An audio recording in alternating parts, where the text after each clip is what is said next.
Tumpuan dari negeri di bawah bayu petang ini. Krisis air bersih di Pulau Sebatik Tawau perlu penyelesaian segera. Laporannya terus sahaja bersama Anisia Daulus di Kota Kinabalu. Silakan, Ann.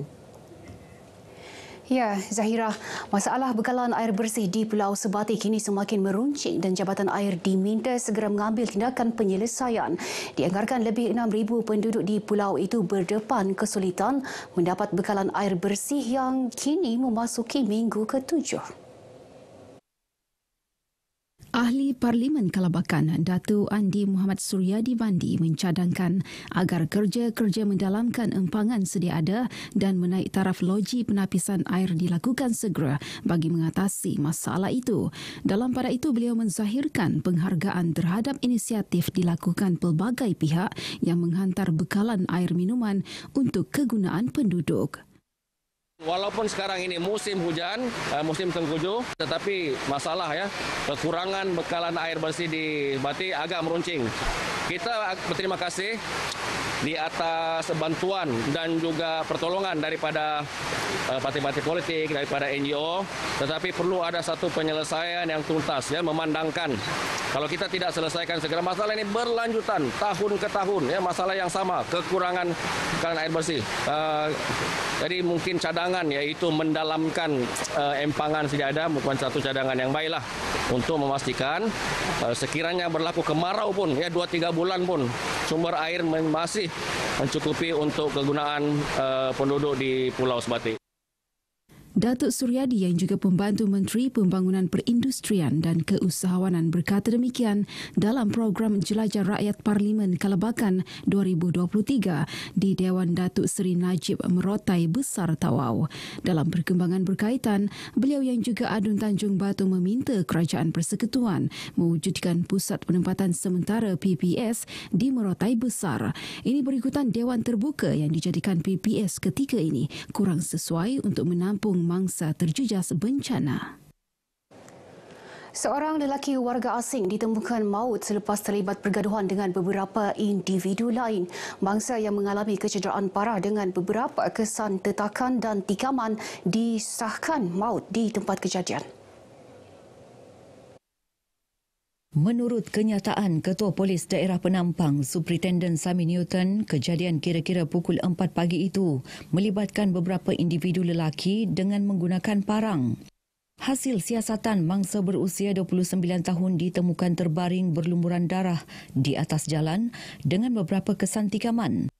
Polis meminta saksi kejadian untuk tampil memberi maklumat bagi membantu siasatan dan menasihatkan orang ramai agar tidak menyebarkan gambar di tempat kejadian dan memuat naik atau menyebarkan sebarang info yang tidak sahih di platform media sosial kerana boleh mengundang kegusaran dan mengganggu gugat ketenteraman awam. Sementara itu, dalam kejadian berasingan, seorang warga emas maut dilanggar bas ekspres ketika melintas jalan di Kampung Bauto, Jalan Telupi Dranau semalam. Mangsa berusia 78 tahun disahkan meninggal dunia ketika menerima rawatan di Klinik Kesihatan Telupit. Menurut kenyataan Ketua Polis Daerah Beluran, Superintendent Kasim Muda, siasatan awal mendapati kemalangan berlaku ketika bas ekspres bersama 26 penumpang dalam perjalanan dari Kota Kinabalu ke Sandakan. Sebaik tiba di lokasi kejadian, mangsa secara tiba-tiba melintas jalan menyebabkan pemandu bas tidak sempat mengelak lalu melanggar mangsa sehingga tercampak di atas jalan dan cedera parah di bahagian kepala. Pemandu bas bersama 26 penumpang lain tidak mengalami sebarang kecederaan. Kes disiasat mengikut Seksyen 41-1 Akta Pengangkutan Jalan 1987. Bangunan Madrasah Al-Fatah di Kampung Sungai Tiram Batu 19 Sandakan musnah dalam kebakaran awal pagi tadi. Bagaimanapun, tiada kemalangan jiwa dilaporkan selepas 22 pelajar di madrasah berkenaan sempat keluar menyelamatkan diri. Menurut kenyataan Ketua Balai Bomba dan Penyelamat BBP Sandakan, Severinus Sainkui, pihaknya menerima panggilan kecemasan pada pukul 1.33 pagi sebelum menggegaskan 15 anggota termasuk pegawai dan 3 jentera bomba ke lokasi kejadian. Sebaik tiba, anggota bomba terus melakukan operasi pemadaman api menggunakan satu aliran 2 pancutan dari sumber air jentera bomba dan air terbuka. Kebakaran berjaya dikawal pukul 3.34 pagi dan operasi ditamatkan sepenuhnya pada pukul 4.19 pagi. Menjelang sambutan Krismas esok, masih ramai yang mengambil peluang melakukan perjalanan pulang ke kampung halaman masing-masing. Tinjauan RTM di lapangan terbang antarabangsa Kota Kinabalu, KKIA, suasana sesak sejak awal pagi dipenuhi orang ramai yang teruja untuk pulang ke kampung halaman masing-masing. Spend time dengan family, buat open house, pergi jumpa cousin, macam tu. Harapan saya tahun ni harap dapat berkumpul dengan keluarga lagi lah, macam tu.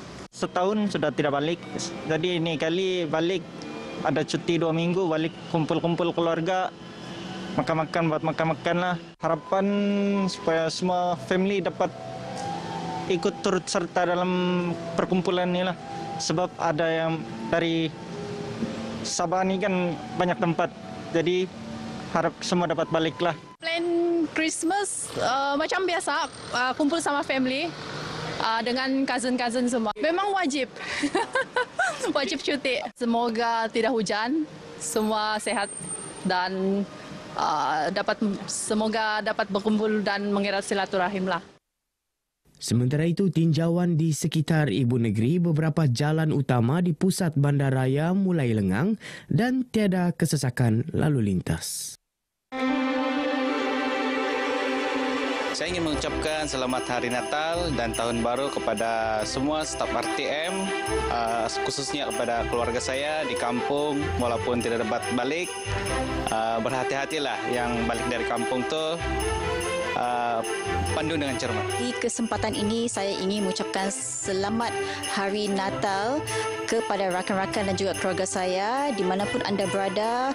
Di semasa perayaan ini diharapkan anda semua merayakan dengan penuh kegembiraan, ambil gambar banyak-banyak sebagai kenang-kenangan. Jangan lupa jaga diri, jaga kesihatan dan di manapun anda berada memandu dengan selamat. Hari sekali saya ingin mengucapkan bagi pihak saya sendiri, keluarga saya dan juga warga kementerian untuk mengucapkan selamat Hari Natal bagi 2023 dan selamat Tahun Baru bagi 2024. Terima kasih. God bless you all. Baik, sekian perkongsian dari negeri di bawah Bayu. Kembali bersama Zahira untuk lebih banyak perkembangan semasa dalam negara. Sebelum berpisah, kami warga RTM Sabah mengucapkan selamat menyambut Hari Krismas 2023. Teruskan, Zahira. Baik, terima kasih, Anne.